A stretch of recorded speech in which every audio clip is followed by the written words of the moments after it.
Yeah, man, that song right there, Green Onions, it will move you. And Steve Cropper had a lot to do with it. Hey, Mr. Mindset. Yeah, man. I know you know that Steve Cropper was way more than just a Green Onion song, right? Of course I know that. The man had an incredible career, did a whole lot for the music industry and stuff like that.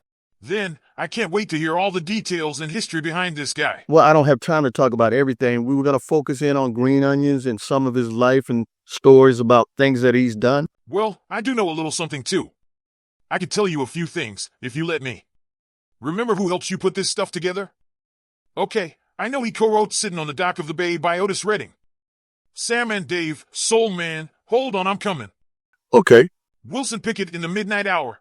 Eddie Floyd, Knock on Wood. Okay. Yeah, because Steve was the sound of Stax Records. Yeah, I know. Steve was a part of that Stax Records sound, bruh. Didn't I just say that? I like to be educated, but I'm so frustrated.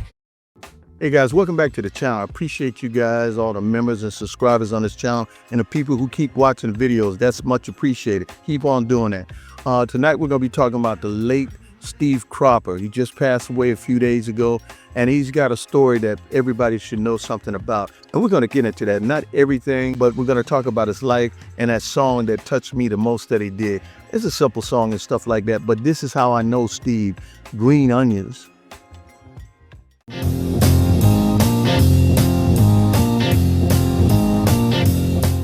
You don't need to explain this sound. You don't need lyrics. You don't even need to know the band. If this sound hits you, it already lives somewhere inside you. I remember that song from high school band like it was yesterday. It was the song to make you move. And when we played it at the football games, the people moved, cheered, and got hyped. I'll get into that song in a minute, but first we have to talk about that foundation behind it. Steve Cropper, a well-known American guitarist, songwriter, and record producer. Man, we lost a legend here. He died in Nashville, Tennessee on December 3rd, 2025 at age 84. The story of the guitarist they called the Colonel is not about a flashy star, but about a foundation. Steve Cropper wasn't chasing the spotlight, he was the guy other guys stood on. Foundations don't shout, they just hold everything up.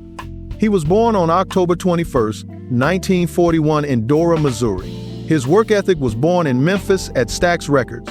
Stax had a house band, and Cropper was its quiet architect.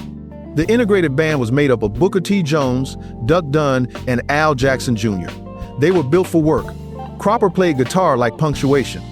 His mindset was simple. Play what fit the room, what fit the singer, what fit the groove. No wasted notes, no ego solos. He was shaping space. Now I want to talk about the sound that I personally feel proves his genius. Green Onions. This is where people mess up. They think it's simple. It is neither. That riff is pure discipline. It's restraint. It's knowing exactly when not to play. That's why the song works everywhere. On the radio, in movies, at sports stadiums, and yes, in high school band rooms. I still remember it clear as day. Our director hands out the sheet music, and the title says, Green Onions. I'm looking at it like, what? Onions? This ain't Sousa. And then we tried to play it. Let me tell you something. That song exposed everybody, especially the low end, the tuba section. That groove don't forgive. You rush it, it falls apart. You drag it, it dies. It took us a whole class period or two to lock it in. But once we did, that song became our football stand go-to tune. The minute that tuba line dropped, the crowd lit up. The energy changed. All from a simple, hypnotic groove that barely says a word.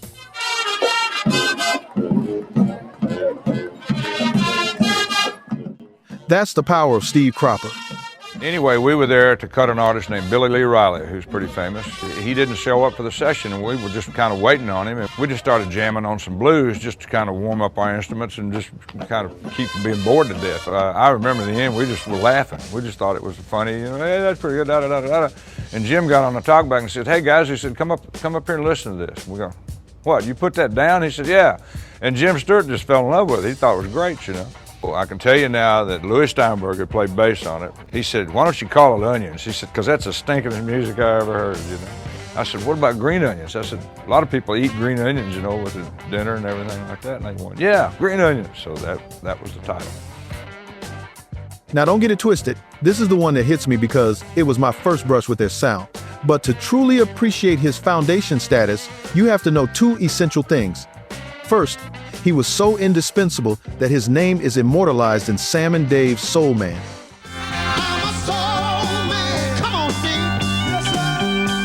Right in the middle of the song, singer Sam Moore calls out, "Play it, Steve."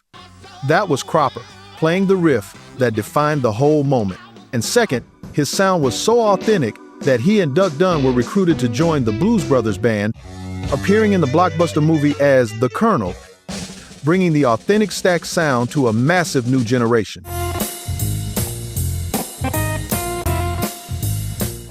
Today, why does Green Onions refuse to die?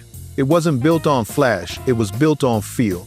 No lyrics, no explanation, no era attached. It crossed generations because groove doesn't need translation. The proof is in the documentation. It was a #1 R&B hit, a top 3 pop hit, and is preserved by the Library of Congress. Steve Cropper's life proves that true power isn't in being the lead, but in being indispensable. He never needed to explain his greatness because the groove did the talking. The lesson is this: restraint is power. Find your perfect supporting note, play it perfectly, and you will become the foundation for everyone else's success. Steve Cropper may be quiet right now, but his sound has never been. If you've ever felt that riff without knowing why, now you know.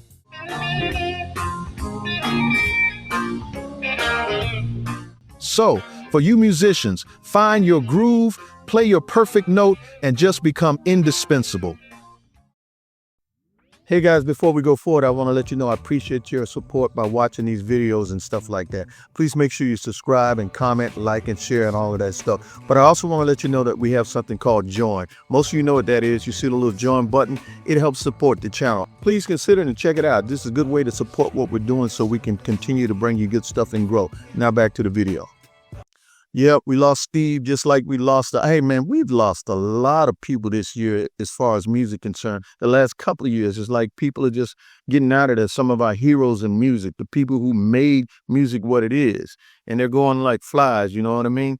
One thing about Steve Cropper, he was the type of guy that knew not to try to be everywhere, but be at the right place at the right time when it came down to music. He was always in the pocket with what he did, and that's what I'll remember most when I listen to the stuff that he played on. You got to look up some of the records and look at some of the bands he's played with.